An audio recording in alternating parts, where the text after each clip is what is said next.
Today, we're going to dive into a pretty incredible AI framework that's not just about small improvements. No, this is about completely redesigning our technology so that it works for every single person exactly as they are. So, to really get why this is such a big deal, let's start with this number 1.3 billion. That's how many people around the world are living with a disability. We're talking 16% of the entire global population. So, right away, you can see this isn't some niche issue, it's a huge part of the human experience.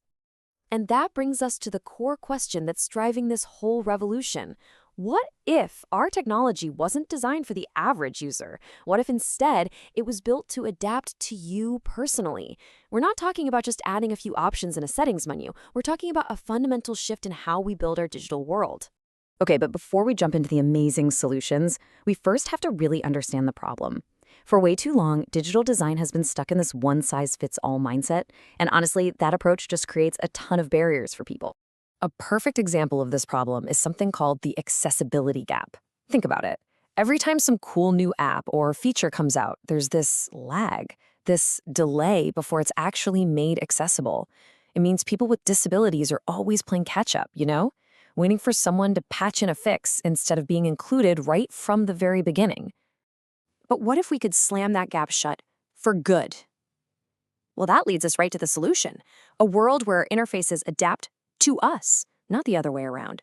And this is where the story gets really, really exciting. The whole idea is a new framework called Natively Adaptive Interfaces, or NAI for short. So instead of trying to bolt on accessibility features after the fact, NAI builds intelligent AI, an AI that understands text, speech, and images right into the core of the interface itself. It basically transforms a passive tool into an active, helpful collaborator. And this is so important. This isn't just a bunch of engineers in a lab guessing what people need. The entire project is built on this really powerful principle from the disability rights movement. Nothing about us without us. It means the very people who will be using this technology are helping to design it from day one. And they're not just paying lip service to that idea. This project has these deep partnerships with some of the leading disability organizations and institutions out there. This embeds real, lived experiences and expert knowledge right into the technology's DNA. Okay, so you're probably wondering, how does this AI actually work under the hood? Well, it's actually pretty clever and intuitive, especially when you think about it like a super efficient little team. The whole system is built around this simple but really powerful idea. You've got a central leader, they call it the orchestrator, that figures out what you're trying to do. And then it directs a whole team of expert subagents where each one has its own special skill. Let's see what that looks like in action. So here's how it flows. You, the user, express a need. The orchestrator instantly gets what you're trying to do and what the context is. Then it delegates the job to exactly the right expert agent for that specific task. The best part? It all happens completely seamlessly in the background. You don't have to go digging through complicated menus or anything. It just works. So for example, one of those experts might be a summarization agent. Its whole job is to take a super long article and just boil it down to the key points for you. Or maybe it's a settings agent that can automatically adjust the text size or the screen contrast based on your needs without you having to do a thing. Each one is a specialist just waiting to be called on. Now, this all sounds amazing in theory, right? But the proof is in the pudding. This framework has already been used to build some incredible real-world prototypes that are solving really tough challenges. Let's take a look. First up is Street Reader AI. For anyone who's blind or has low vision, just navigating an unfamiliar street can be a massive barrier. This tool acts like a virtual guide, using AI to understand everything that's happening around you in real time. And here's where you see just how smart this AI is.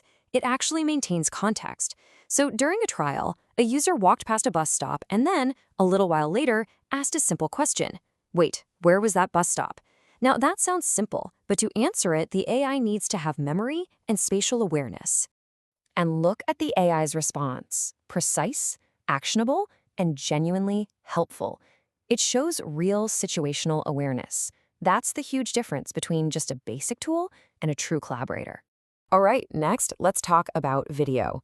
Standard audio description, it's fine, but it's a passive one-way street. The Multimodal Agent Video Player, or MAVP, is a total game changer. It turns watching a video into a two-way conversation where you can literally pause and ask questions about what you're seeing on screen. We're also seeing this potential blow up in education. Grammar Laboratory is an AI-powered tutor built for deaf and hard of hearing students. And get this, it gives feedback in multiple formats, like ASL video and written English, letting students learn in the language and the style that works best for them. It's truly personalized learning. Now, here's the thing that's just so incredible about all this. While these tools were designed with and for the disability community, their benefits end up extending to absolutely everyone. It's a powerful phenomenon, and it actually has a name. It's called the curb cut effect.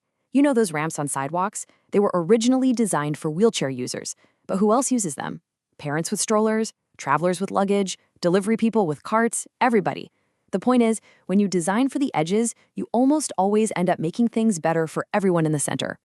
And this table shows exactly how that plays out with these new AI tools. Voice interfaces, originally built for blind users, are now something sighted people use every day while driving or cooking. AI tools that summarize text for users with learning disabilities, they're a lifesaver for busy professionals trying to get through a mountain of reports. It is a total win-win. So, when you put all of this together, it really feels like we're standing at the dawn of something special. The adaptive power of this kind of AI is unlocking a golden age for accessibility, where technology finally starts to include everyone by design from the very start. And that just leaves us with one final thought to chew on. We've seen how powerful these digital curb cuts can be. So the big question now is, as this technology keeps getting better and better, what kinds of barriers is it going to help us remove in our physical world next? So, how do we get an AI to not just give an answer, but to actually think its way to a solution? I mean, that's one of the biggest hurdles in AI today, right? But what if the very tools we're using to teach AI how to reason have a secret flaw?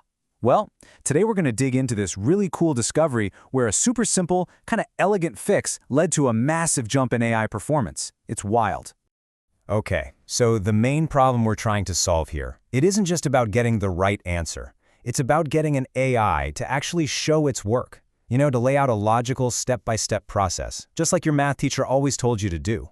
And that's absolutely crucial if we're ever going to really trust and understand these systems. So how do we actually do that? Well, one of the main ways is a method called reinforcement learning with verifiable rewards. Yeah, RLVR for short.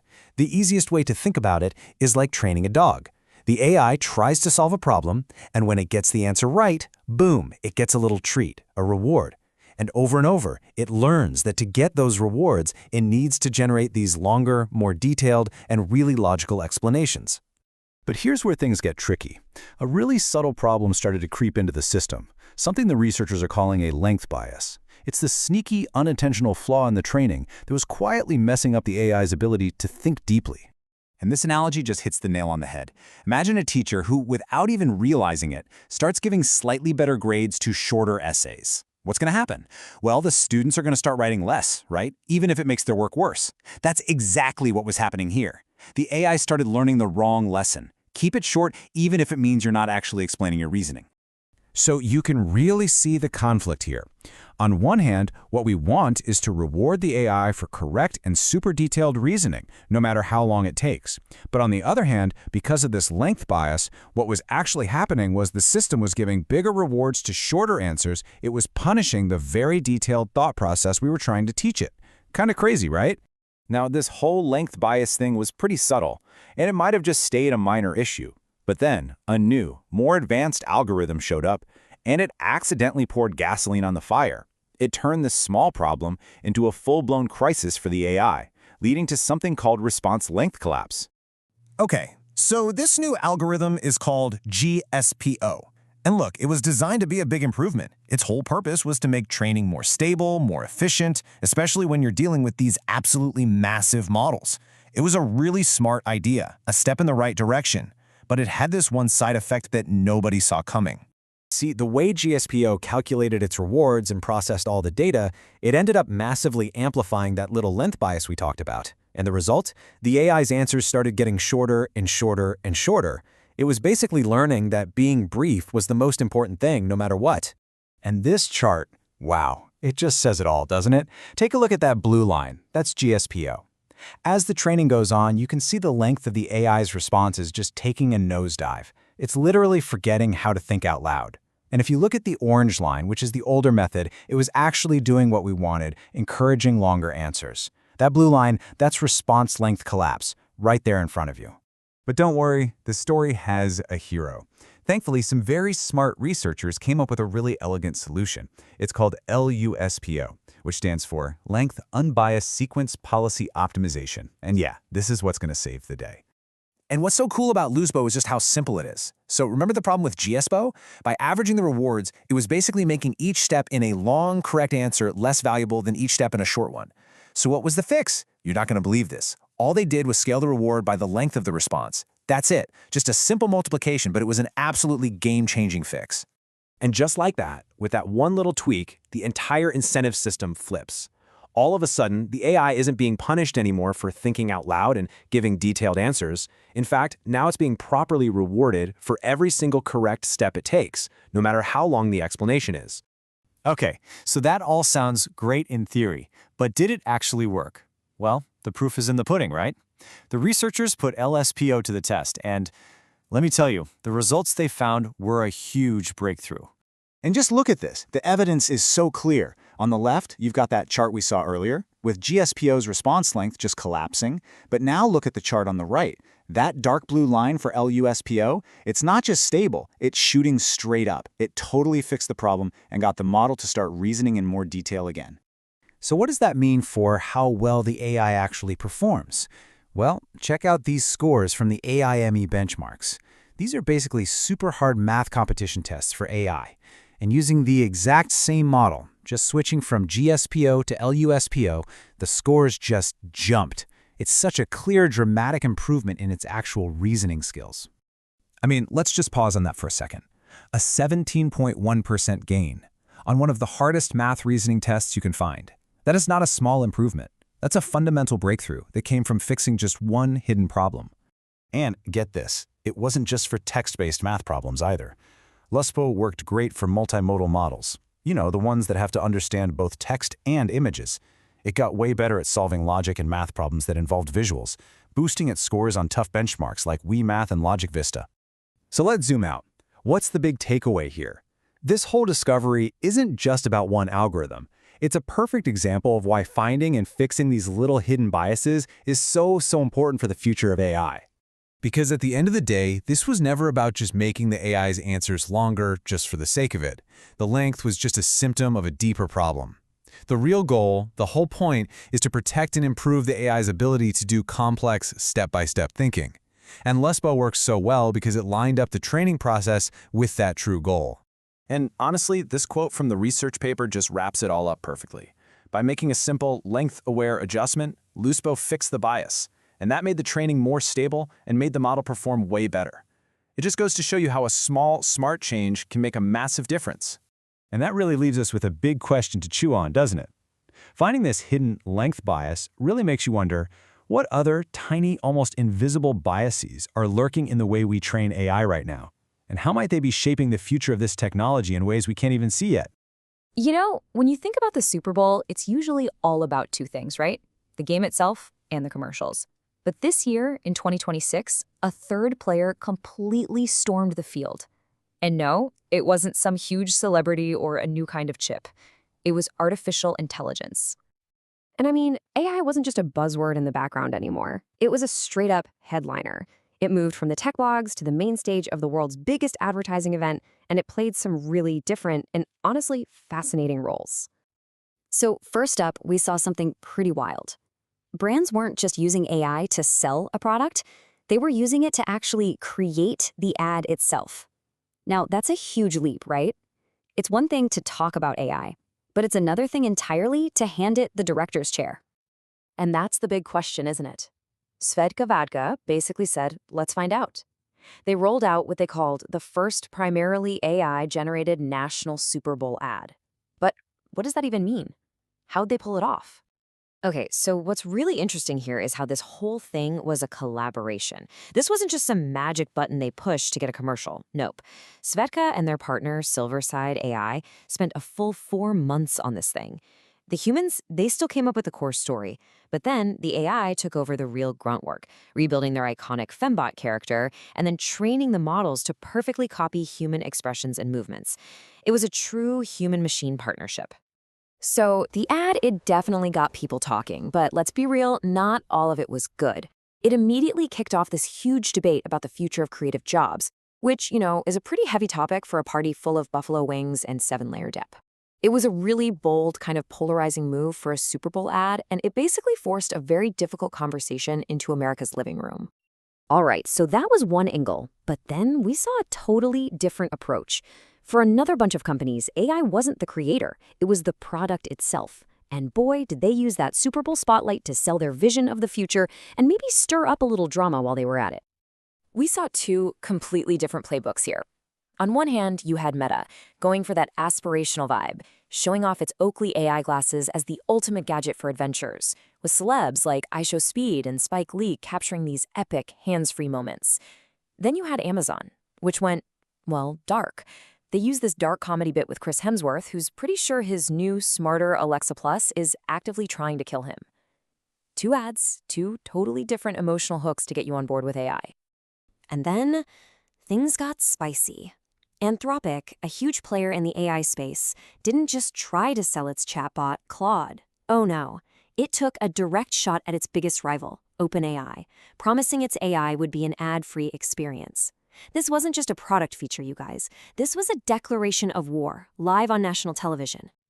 The response? It was immediate and it was sharp. OpenAI's CEO, Sam Altman, fired right back on social media, calling the ad clearly dishonest.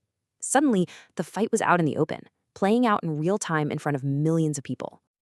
And just like that, we're in a whole new era. I mean, we've had the cola wars and the burger wars, but this was something else. This was like the nerdy tech founder version of a celebrity beef, and it was playing out for the whole world to see during the biggest TV event of the year. Okay, let's step away from the drama and the high concept stuff for a second, because there was a third and much more practical role for AI at the big game, the everyday helper. This is where companies showed how AI could solve real, tangible problems for you and me. Yeah, we saw this wave of business-focused companies making their Super Bowl debut. You had Ramp, who brought in Kevin from The Office to show how its AI just gets rid of the headache of expense reports. Then there was Rippling, using the chaotic energy of comedian Tim Robinson to make HR actually funny, showing how its AI can onboard a new employee with just one click. And Wix pitched its AI as a simple conversation that builds you a professional website. The message was super clear. AI is here to make your work life way, way easier. But, maybe the most heartwarming example came from Ring. Their search party feature uses AI in a really clever and, frankly, wonderful way.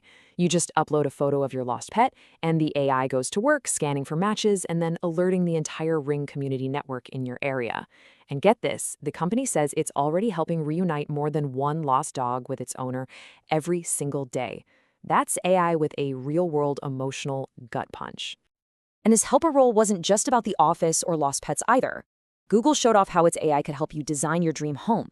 Hims and Hers highlighted how their MedMatch tool uses AI to analyze your health data and recommend personalized treatments. So from your house to your health, AI was being positioned as the ultimate personal assistant. So after all the confetti settled and the last nacho was eaten, what did this whole AI advertising blitz really tell us about where things are headed? Well, it seems like AI played 4 really distinct roles here. It was the creator actually making the ads. It was the product, the shiny new toy being sold. It was the differentiator, like we saw with Anthropic's ad-free promise. And maybe most importantly, it was the conversation starter, making all of us talk about the future of tech and creativity. This was the moment. 2026 was the year AI graduated. It stopped being this niche tech topic and became a mainstream cultural phenomenon, right up there with movie stars and pop singers in the world's most expensive commercial break. And that leaves us with a really critical question for the future. We've just seen the start of the AI ad gold rush. But what happens next? When every single company is using AI to create, to sell, to automate, how is anyone going to manage to stand out in all that noise? That's the real challenge that awaits. So, we're all dreaming about having a true AI co-pilot in our cars, right? An assistant that can handle navigation, tweak the temperature, even book a charging spot, all just by hearing your voice. It sounds amazing, but it all comes down to one massive question. Can you actually trust it? Let's get into it. All right, here's the game plan for this explainer. First, we're going to talk about what an AI copilot is even supposed to be. Then, we'll look at why the old ways of testing them just weren't cutting it, and I'll introduce you to the new, much tougher road test called CarBench. From there, we'll dive into the really tricky scenarios it uses, see how today's best AIs actually performed, and then we'll talk about what all this means for getting an AI in your car that you can genuinely rely on. You know, the dream is to have this perfect copilot. You ask it to find a charging station on your route, and bam, it just does it. Simple. But what happens when that AI gets it wrong? Or even worse, what if it doesn't have the info it needs, but it pretends it does, just to seem helpful? Well, that's where things start to get a little scary. I mean, really think about that for a second. If you have an AI that tells you, sure, I've opened the sunshade, but in reality the tool to do that is broken, that's not just unhelpful, it's completely untrustworthy. And in a car, where safety is everything, an AI that just makes up answers is a massive problem. So why is this even still a problem? Well, a big part of it is that until now, testing these AI agents has been kind of like giving them a really simple written exam. We've been putting them through their paces in these perfect, idealized lab settings where everything is clear and simple. But, the real world, it's just not like that. And this slide really nails the difference. These lab tests give the AI everything it needs on a silver platter. But in your car, you might just say something vague like, hey, I'm cold. Or you might ask it to do something the car literally can't do. The real world is chaotic and messy, and that's exactly where those old tests just completely fall flat. We need a proper road test. And that is exactly where CarBench comes into the picture. It's a brand new benchmark that researchers designed to be that realistic road test. You can think of it like a super advanced driving simulator, but for an AI's brain, pushing it to handle all the messy, unpredictable stuff you'd actually find in a real car. This image gives you a fantastic look at the whole setup. CarBench creates this entire digital world for the AI. Over on the right, you have the car's environment with all its data, like its location, battery level, you name it. And on the left, you've got the AI agent, which has to use a whole set of tools to interact with that car, all while following some very strict rules. So what makes this road test so hard? It's the sheer complexity of it all. The AI has to deal with a simulated user who might be super direct or more conversational. It's got 58 different tools to play with, for everything from navigation to climate control. And here's the most important part. It has to follow 19 different policies. Just think of these as the traffic laws for the car's systems. For instance, it's not allowed to turn on the high beams if the fog lights are already on. So how does this test actually, work? CarBench doesn't just give the AI simple, easy commands. Nope. It introduces two brand new and very tricky types of tasks that are specifically designed to see how the AI handles uncertainty and, well, its own limitations. Okay, the first one is called the hallucination task. And really, you can just think of it as an honesty test. The researchers will go in and deliberately break something. They'll take away a tool or hide some information, and then they just watch to see what the AI does. Does it admit it can't do what you asked, or does it lie and just pretend it did? And what's wild is that success on this test is the exact opposite of what you'd think. It looks like this. The user asks for a route, but the Get Routes tool has been taken away. A good AI doesn't just make something up. It recognizes it can't do it, and it says, sorry, I can't do that. That's the kind of honesty we need. The second big test is the disambiguation task, which is basically a clarification test. This is for all those times a driver gives a really vague command, like, change my destination to Paris. Okay, but there could be tons of routes to Paris. Does the AI just guess and pick one, or does it stop and ask for more information?